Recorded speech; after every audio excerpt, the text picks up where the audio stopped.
was trying to buy a business, and I was like, why are you trying to buy a business? You should just go do car washing. And he's like, how do you even know about car washing?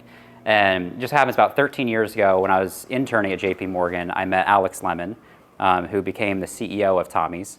And he was always just in my ear about how great the car wash market is and how great Tommy's was.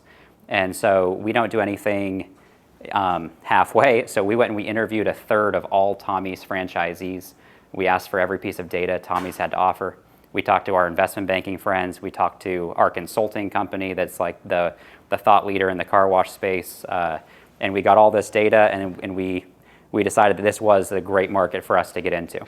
So by a show of hands, so if you can think about the top 10 fast food chains, so think about Chick-fil-A, McDonald's, even throw in Starbucks, who can guess how much revenue the top 10 account for in the entire fast food category? We'll do Price is Right style. Just start shouting out numbers. As a percentage of total fast food revenue, what do the top 10 players do? $1, Bob.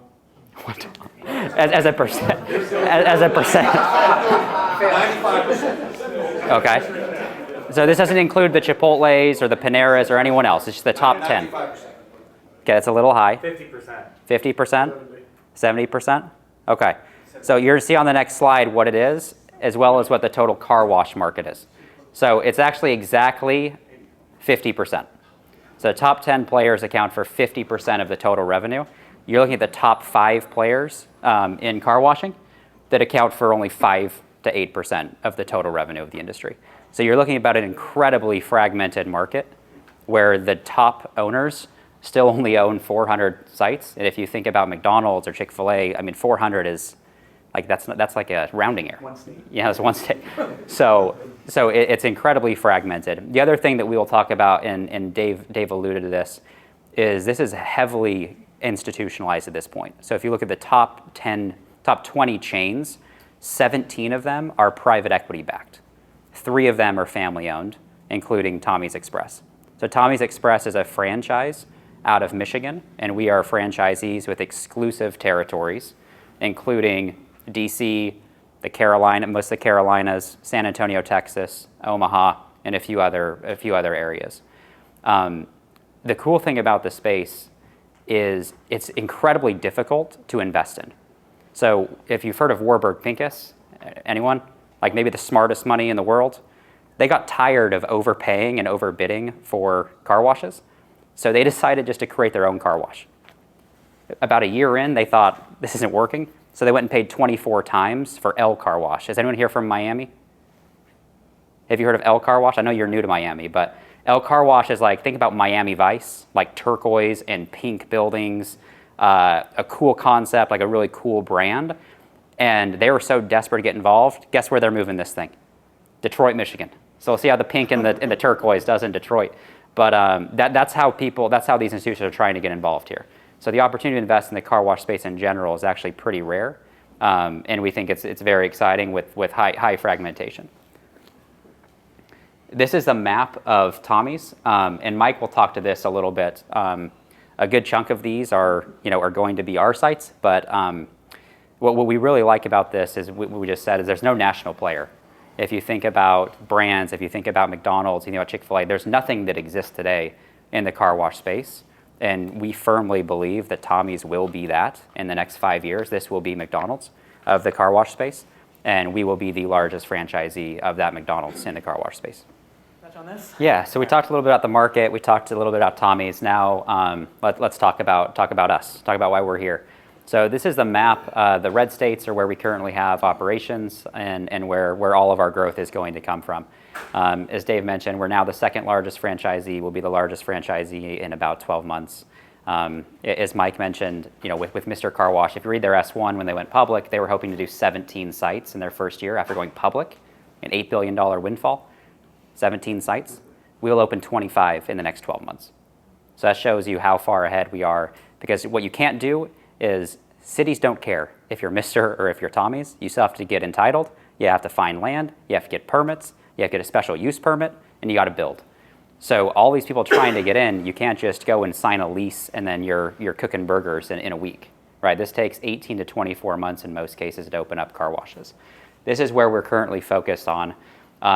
Something that we really focus, and Mike will touch a lot of this when on the site, but we'll touch briefly here, is the next slide, please. The way we do markets, it's built around density.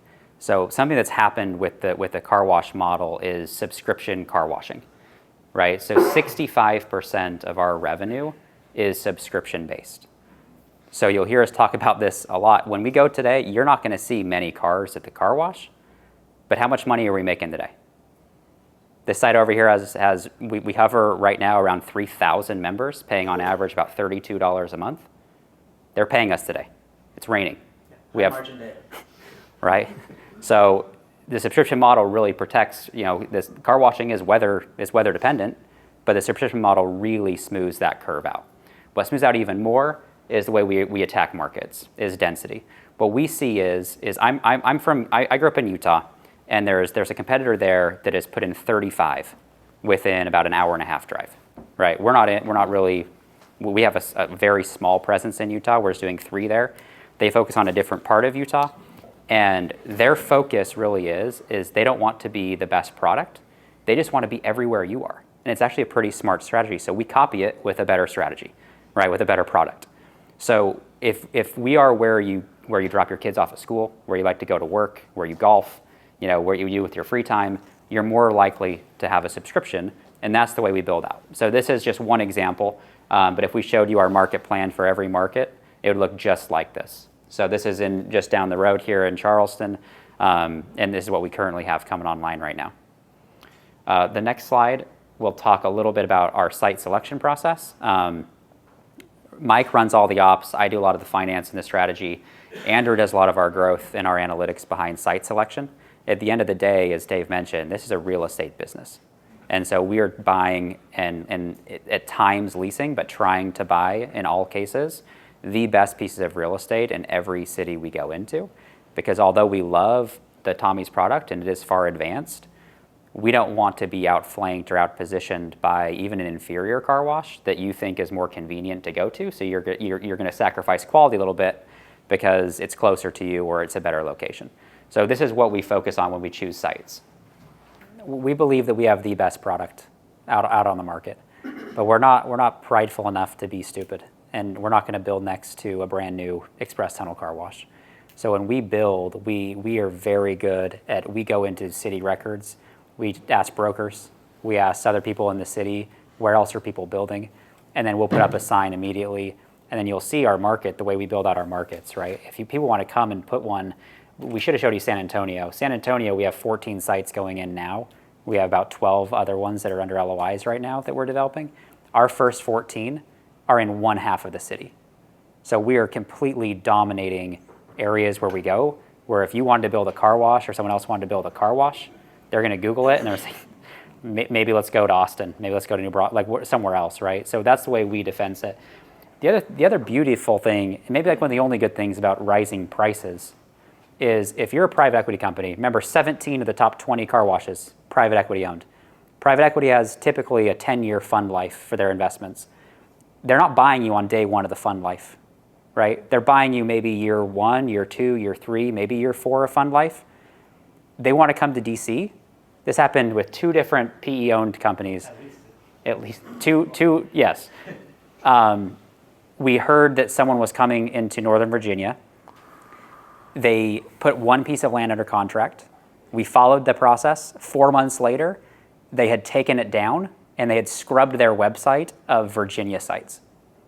Because 18 months of entitlements, plus 8 months to build, plus 12 months to stabilize, does not give you in a 10-year fund life buying a company at year 3 enough time to make an IRR to pad their pockets. So we've strategically picked these areas that are difficult because that in itself is a moat. And the beauty of what we're doing here is, and Dave will talk more about the actual fund, the sites that are being selected for these funds, they're under contract. In some cases, they're already under construction. That entire first 18 months is already gone.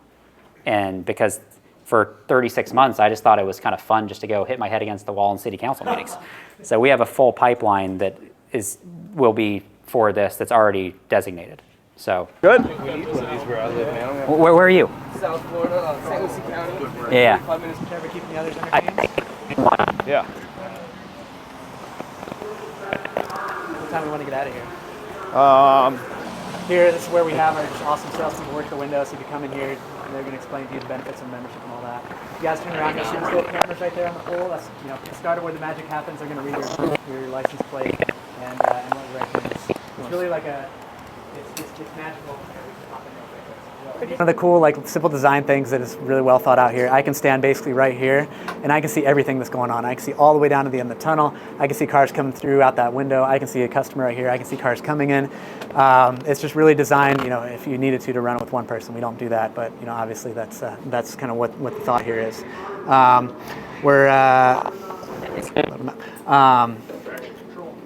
Yeah, exactly. I'm saying. So yeah, you can see everything here. We run it. It's iPad-based, cloud-based software, so we can update it instantaneously. Tim, you want to pop that cabinet open if you get a chance? We were big on situation awareness, big on safety. You can see there's a lot of red buttons everywhere. So over there's red buttons over here. We again, as kind of a naval aviation background, I'm first and foremost concerned about safety, and again, that's why we really love this design. You can see people can be out there working in the tunnel and have plenty of space from stuff that's moving on the equipment side of things. Again, most of the time we don't even, you see this conveyor belt that's running out there, we don't even really need to load people. There's about a 2 to 3% grade that comes down in the cement in the car wash. We design them all that way. So if you put your car in neutral anywhere on there, it's just going to slowly roll right onto that thing. And it's going to take you right on through. There's some cool eyes here that you can see that's going to measure your car, measure your wheels, measure if it's a truck or not, and then it's going to adjust the wash accordingly in timing. So whoever asked about do the different stages of car washes? Yeah, you kind of see here now, like those arches is what I was talking about. Some of them will be turned on, some of them we won't, depending on what car wash you get. And there's a few other things kind of hidden underneath, like the underbody flush that'll clean the underneath of your car and things like that. Some other car washes, this is like another good design by Tommy's. If this gets caught in something and in the car, pops right off, right? So the car will take it with you before it does any damage to the car. Yeah, we call these our combination cleaning stations. It's basically two of the exact same thing.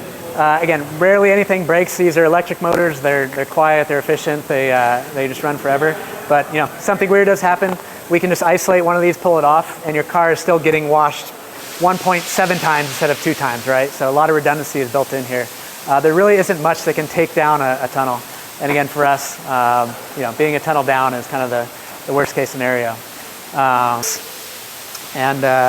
Again, you always want to kind of plan things for the least common denominator, right? So, 1, 2, 3, 4, 5, 6, 7, kind of make it idiot-proof. And so when you're refilling these, so we don't get things mix and match. But yeah, and then all kind of magic happens in here. We control concentrations, pH limits. Again, we've getting better at ourselves, but Tommy's also can send consultants down, like, oh, hey, you've got a lot of bugs this time of year. Let's tweak and increase the pH of that first station to start dissolving those bugs a little better. If it's snow, we might tweak it a little bit differently to knock the snow off. So we can go in here and play with that and change some stuff, basically depending on what we're trying to get done.